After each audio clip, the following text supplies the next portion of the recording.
वतन की फिक्र कर नादां, मुसीबत आने वाली है। तेरी बर्बादियों के मशवरे हैं आसमानों में। जरा देख इसको, जो कुछ हो रहा है होने वाला है।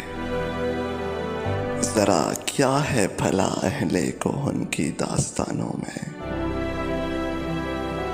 ये खामोशी कहाँ तक लज्जते फरियाद पैदा कर।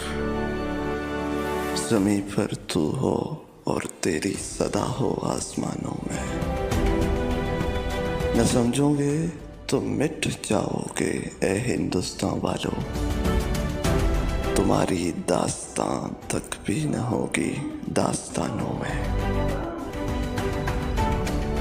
यही आईने कुदरत है, यही उसलूबे फितरत है, जो है राहे अमल में गामज़न महबूब फितरत है। ये दस्तूरे ज़बां बंदी है कैसा तेरी महफिल में।